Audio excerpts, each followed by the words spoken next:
This is Dr. A. Arul Prakash, Assistant Professor, Department of Zoology, St. Joseph College of Arts and Science, Autonomous, Cuddalore. In this video, we are going to discuss about the history of biological classification or taxonomy. Before that, we have a lot of information about the biological classification, but still I would like to share some of the important biological classification. First of all, what is a taxonomy? The taxonomy is the study of scientific classification, in particular the classification of living organisms according to their natural relationship. Taxonomy is the first father was the philosopher Aristotle, 384-322 BC. Sometimes they called as a father of science, sometimes they called as a father of zoology.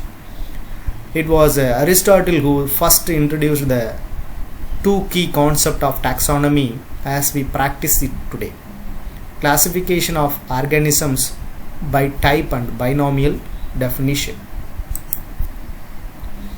Aristotle was the first to attempt to classify all kinds of animals in his History of Animals, Historia Animalium in Latin.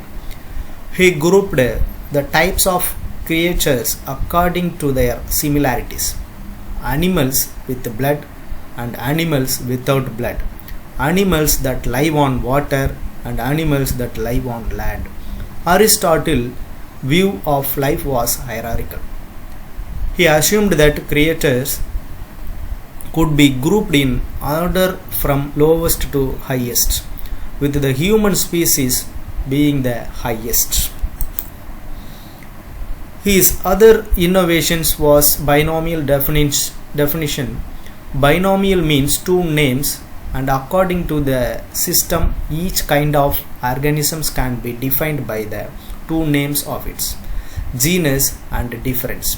The word genus comes from the Greek root for birth, and among its meaning are family and race. Aristotle's notion of definition was to place every object in family and then to differentiate it from the other members of that family by some unique characteristics. He defined humans, for example, as the rational animals. This, according to Aristotelian thought, defines the essence of what it is to be human, as opposed to such pseudo definitions as featherless, piped. Aristotle's influence was profound and long lasting. Much of his work has not survived to the present day, so that we don't know the details of the study of plants, but his student Theophrastus, 372-287 BC, continued it, becoming known as the father of botany. He is believed to have planted the first botanical garden on the grounds of Aristotle Lyceum. Most of the text on his two botanical works on plants, De Historia Plantarum and The Causes of Plants, De Causis Plantarum, still exist, although only in Latin translation. The first describes the anatomy of plants and classifies them into trees, shrubs, herbals, perennials and herbs. The second work discusses the propagation and growth and served in part as a practical guide to farmers and gardeners. However, he introduced no new principles of classification. After that, Andrea Casalpino, 1590-1603, was an Italian physician who created one of the first new system of classifying plants since the time of Aristotle. He was a professor of Materia Medica, the study of preparation of medicines from plants, at the University of Pisa, and was also in charge of the university's botanical garden.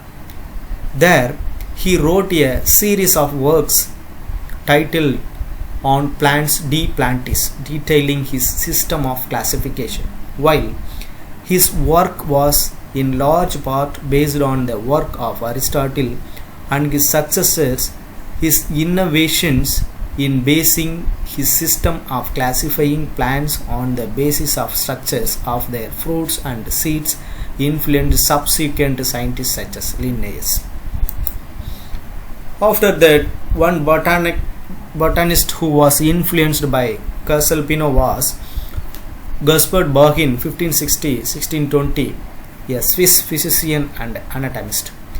In his 1623 illustrated exposition of plants, Pinax Theatri Botanica, he described about 6,000 species and gave them names based on their natural affinities, grouping them into genus and species. He was the first scientist to use binomial nomenclature in classification of species, anticipating the work of Linnaeus. After that, by the time Carl Carolus Linnaeus 1707-1778 was born, there were many systems of botanical classification in use, with new plants constantly being discovered and named.